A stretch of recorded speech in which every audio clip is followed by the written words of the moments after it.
You're on the Bible Forum. It's Easter Sunday. Did you go to church today? You probably did.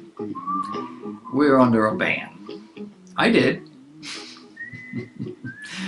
We hold church and we hold services in our church, Sunday school and the morning worship service. There are about 8 people there, every one of them having something to do. I lead the singing. I'm there. And we broadcast it live through our Facebook page. If you want to know what that is, you can go to my website, thebibleforum.net. In the top right-hand column, there's a link. You have church? Click the link, and it'll take you to our church on Sunday morning. We don't meet on Sunday evening. I found a fascinating and technical discussion of just what's at stake and how the majority have been treating the COVID-19 the wrong way. Think the rush to provide ventilators. Now, none of this is a criticism of the medical community. Instead, it's more about what appears to us to be a learn-as-you-go progress or process with a brand new malady, something the medical profession does all the time. Why? Because new things are not in the manuals. And new things pop up all the time, in this case, every year or two. The past 48 hours or so, going back to Monday or Tuesday of this past week, which is about 6 or 7 days ago, have been huge, or seen huge revelation. Maybe you watched some of it as it unfolded. COVID-19 causes prolonged and progressive hypoxia. That is talking about the starving of our body of oxygen.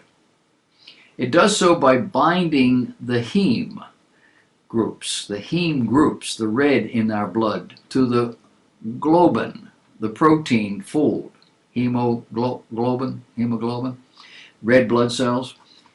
People are simply desaturating. They're losing the oxygen in their blood. And that's what eventually leads to organ failures that kill them. Not any form of ARDS, acute respiratory distress syndrome, or pneumonia. It's the lack of oxygen. All the damage to the lungs seen in the CAT scans are from the release of oxidative iron from the hemes that overwhelm the natural defenses against pulmonary oxidative stress and causes that nice, always bilateral ground glass opacity in the lungs. Not healthy. Patients returning for rehospitalization days or weeks after recovery, suffering from apparent delayed post-hypoxic leukoencephalopathy, strengthen the notion that COVID-19 patients are suffering from a lack of oxygen. Despite no signs of respiratory fatigue. You're able to follow all that, right? In the last 3 to 5 days, apparently a mountain of anecdotal evidence has come out of New York City, Italy, Spain, and so forth about COVID-19 and the characteristics of patients who get seriously ill. It's not only piling up, but it's now leading to a general field-level consensus, backed up by a few previously little-known studies, that we've had it wrong the whole time. Well, a few had some things correct, Trump being one of them, especially with the hydroxychloroquine, with azithromycin, but we'll get to that in a minute. There is no pneumonia, no ARDS, acute respiratory distress syndrome, at least not the ARDS with established treatment protocols and procedures that anybody's familiar with. Ventilators are not only the wrong solution, but high pressure intubation can actually wind up causing more damage than if you don't use it, not to mention complications from tracheal scarring and ulcers given the duration of the intubation. They may still have a use in the immediate future, we're told, for patients too far along to bring back with this new knowledge. But moving forward, a new treatment protocol needs to be established so we stop treating patients for the wrong disease. At least so say the experts. Here's the breakdown they give us. First of all, your red blood cells carry oxygen from your lungs to all the organs and the rest of your body. Secondly, red blood cells can do this thanks to hemoglobin, which is a protein consisting of 4 hemes, hemoglobin. That's the deep, dark red pigment, the iron in your blood.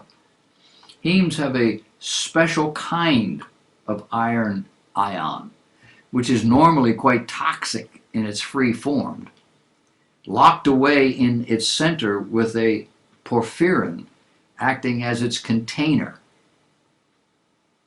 I know, I don't understand it either. But this is how the iron ion can be caged and carried around safely by the hemoglobin, then used to bind oxygen, or used to bind to oxygen when it gets to your lungs. You got that, right?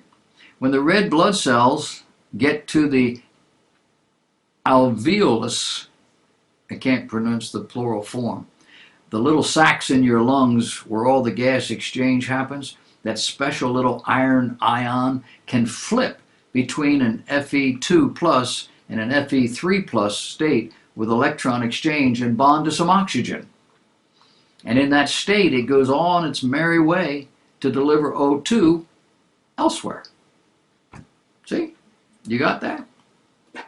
Well, here's where the COVID-19 comes in. The glycoproteins bond to the heme, the protein part, and in so doing, that special and toxic oxidative iron ion is disassociated. It's released. It's basically let out of the cage to roam freely around on its own. And that's bad for at least 2 reasons. One is, without iron ion, hemoglobin can no longer bind to the oxygen. Once all the hemoglobin is impaired this way, the red blood cell is essentially turned into a Freightliner truck cab with no trailer, no ability to store cargo or carry it. It's useless. It's just running around with COVID-19 virus attached to its porphyrin. All these useless trucks running around not delivering oxygen is what starts to lead to this desaturation, or you start to watch the patient's O2 levels begin to drop. The bottom line, eventually, if the patient's immune system doesn't fight off the virus in time before their blood oxygen saturation drops too low, ventilator or no ventilator, organs start shutting down. No fuel, no work. The core point being treating patients with the iron ions stripped from their hemoglobin, rendering it abnormally non-functional, which is what happens in a ventilator intubation, is futile unless you're just hoping the patient's immune system will work its magic in time. Give them oxygen, keep them alive long enough that the body will take care of it. They tell us the root of the illness is not being addressed. We're just dealing with symptoms. The best case scenario, a treatment regimen early, we're being told, before symptoms progress too far. Hydroxychloroquine with azithromycin has shown fantastic results, given even as critics keep mentioning anecdotal to describe the mountain. Forget straight up plasma with antibodies, which might work early unless the patient's too far gone. In that case, they'll need all the blood, antibodies, and red blood cells they can get. What do you think about all that? I'm not a scientist.